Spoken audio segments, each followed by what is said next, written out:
So a longtime client of mine unfortunately dropped her Miyabi, and you can see broke the tip off. So this needs to be reprofiled and get a new tip restored on there.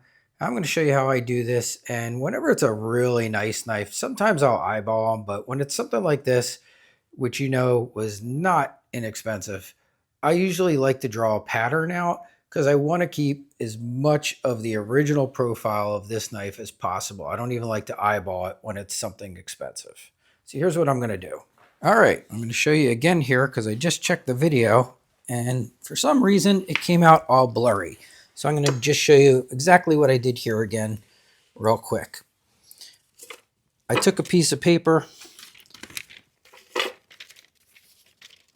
and I drew the original profile on a piece of U-line catalog and then cut it out. Then that gives me the ability to take that little piece of stencil, line it up on the knife,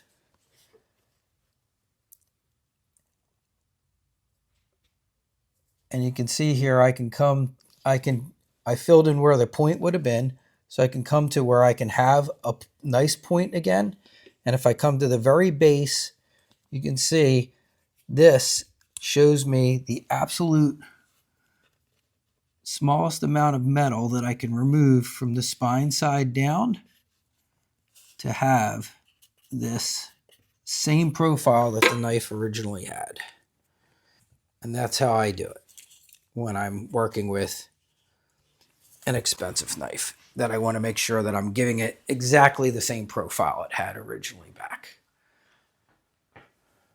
All right, so as far as doing the reprofiling, plenty of options. You could use just about anything in your shop. I could use this 2x42. I could do it up top here. I could do 1x30s.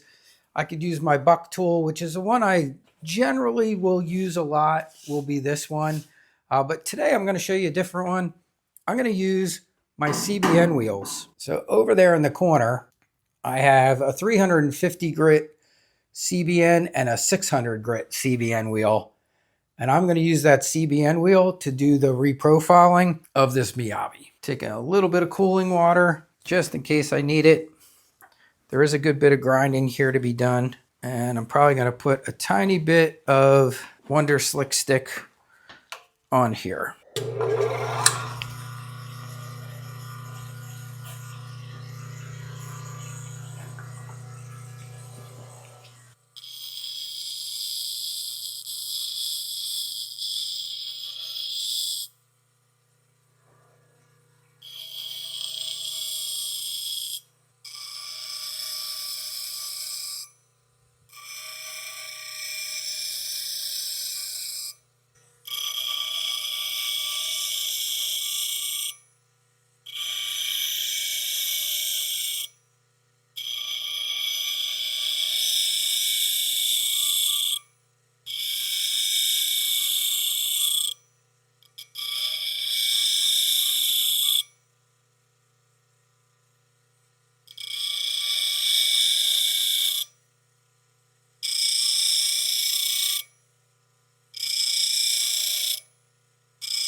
So you'll see I'm grinding on the inside of this wheel. It's a nice rough edge that doesn't get used as much as the other CBN wheels. This one's 350. A lot of times I like my 180 for doing this, so it's going to take a little bit longer than normal. But this wheel's perfect for this. This is a new 600 grit wheel. But the other thing you'll see me doing, I'm keeping my fingers close, and this is helping me notice if it's starting to get warm. And if I feel it getting too hot or starting to get a little warm, then I know to take a break, maybe cool it down with a little water. But you can see this CBN wheel has no problem working its way. It'll get us down there in no time in a really nice way of doing it. It's going to look great.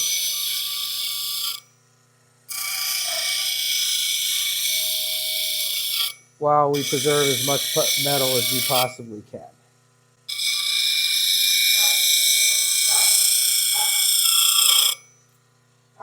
Feel it getting a tiny bit warm, so I'm just gonna give it a little cool down. But it's not like hot. It's just getting a little bit warm.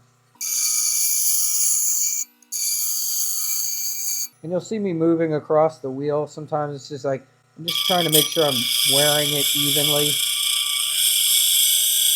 Not loading up the wheel in one spot.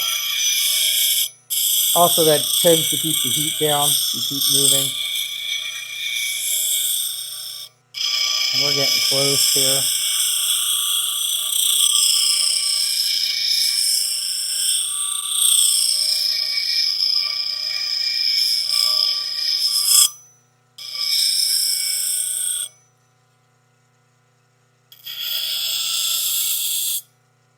I drew on both sides to give me an idea, but the one side I drew a lot more than needs to be done. We're only going to take off to here.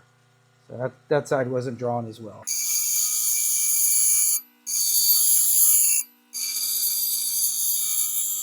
And we're not even going to go as deep as all the black. Once we have a point there and we like the shape, we will quit.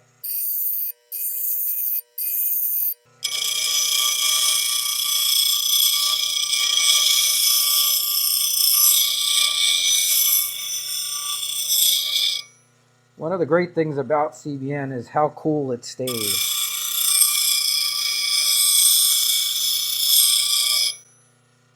It does not heat up fast. It does a very nice job of displacing heat.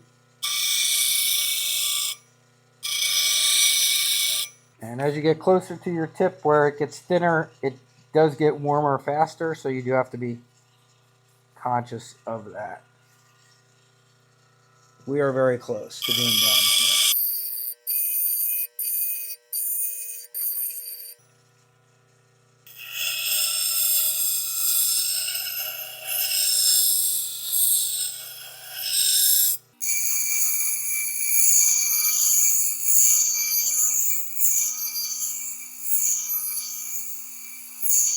Okay, so now I'm going to go to the 600 just to refine this, smooth this out even more, and just finish up that last little bit there.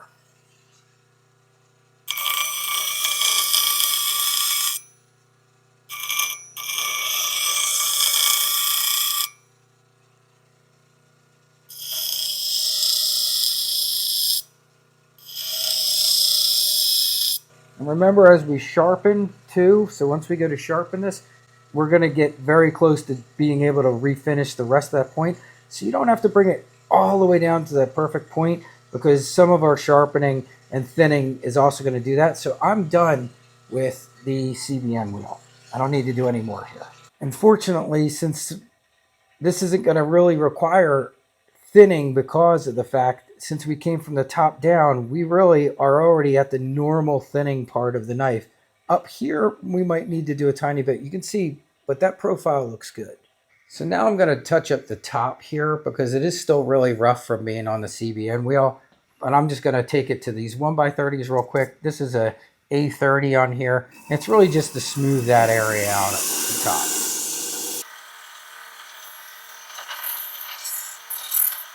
If it didn't have this nice Damascus pattern, I might thin this area a little bit, but because of the, I don't want to ruin the look of this knife or the Damascus pattern. So even though it's a little thicker up here, it is the normal profile, the rest of the knife. So I'm not going to mess with that or try and thin any of that. We are just going to go right to our Tormek setup, finish the reprofiling and sharpening of this knife. Okay, so this is really simple here. We do our measurement of our length, also called protrusion, and we lock that in. And then all we have to do is set the angle we want. I'm going for 15 degrees. I'm going to do a quick check, but it should be good. And that looks great. Okay.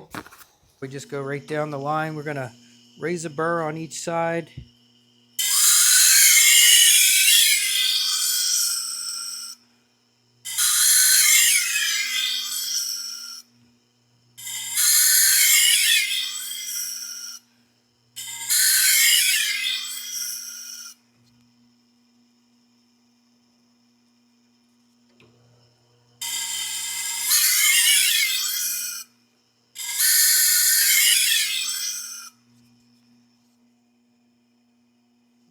good.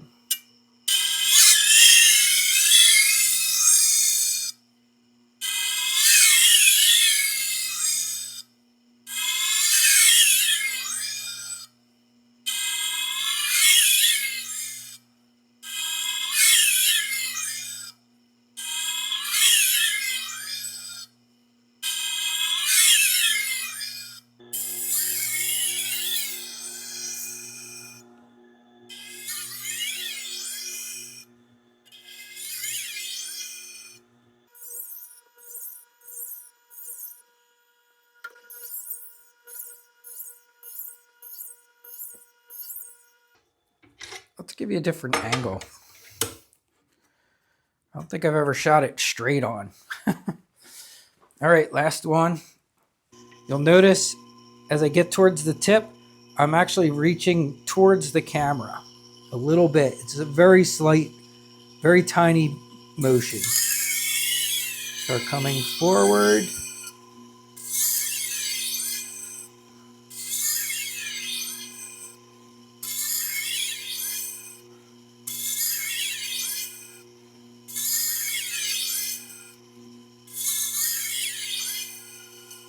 Okay, same thing other side. Coming forward.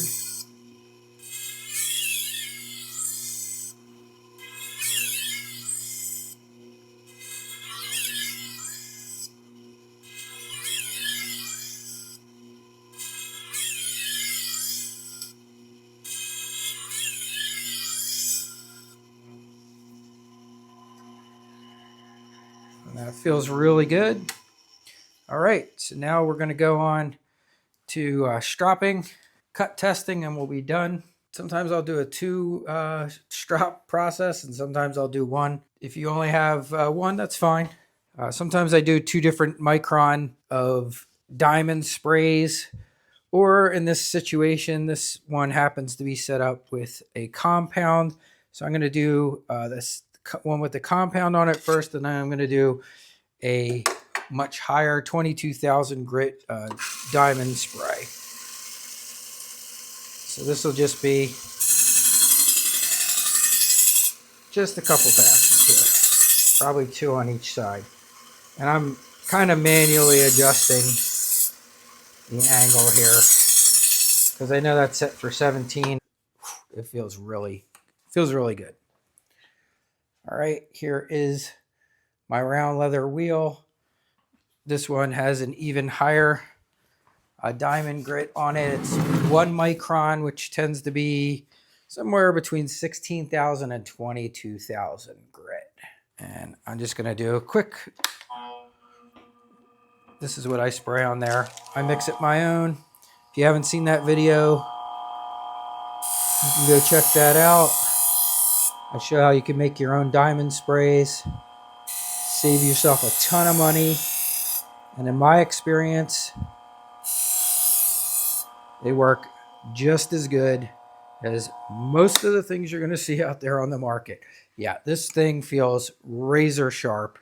Miyabis are truly one of my favorite knives. Here's our cut test. See if it's pushing. No problem whatsoever. That was a beautiful push.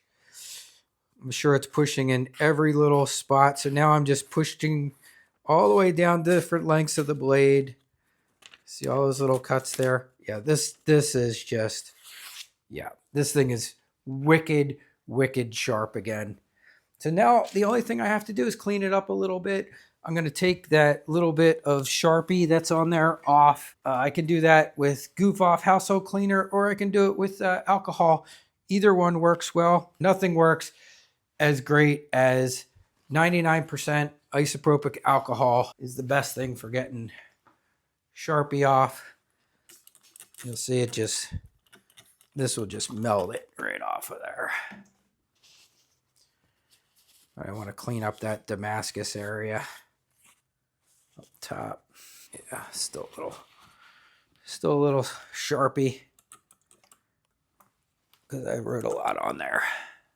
Just now I'm just checking for any rough spots. I still feel a tiny little bit of rough there. I'm going to hit it with a Japanese rust eraser. Is another thing you can use sometimes on any little rough spots. Now I just want to do a little bit of handle cleanup and polishing of the rest of this metal.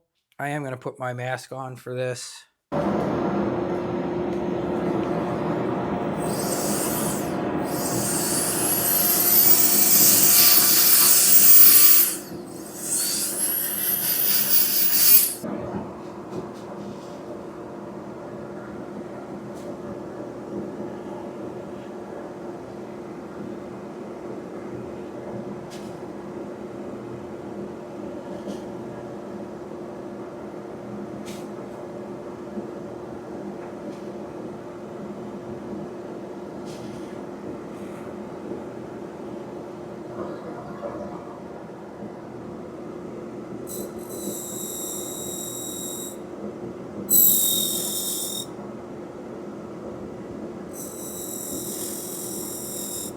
So these high carbon Miyabis is a knife that I've always noticed is one that you don't want to do a ton of buffing on. Just a small amount of buffing works well. I like to use flitz polish on it and do most of it by hand, and then I will just touch it a tiny bit, but very, very lightly with the buffer. And I usually like to go in this direction. I don't spend a lot of time buffing on Damascus. I just find in general it needs a light cleaning and very light touch. Otherwise you start to actually grind. You can take away some of that Damascus cladding, and on this high carbon it's already got a little patining on it. I'm not looking to remove that gray. I'm not trying to mirror this knife out or anything. I just want it to look, in general, good. And that's enough. I'm not going to do anything more to it. All good and ready to go back.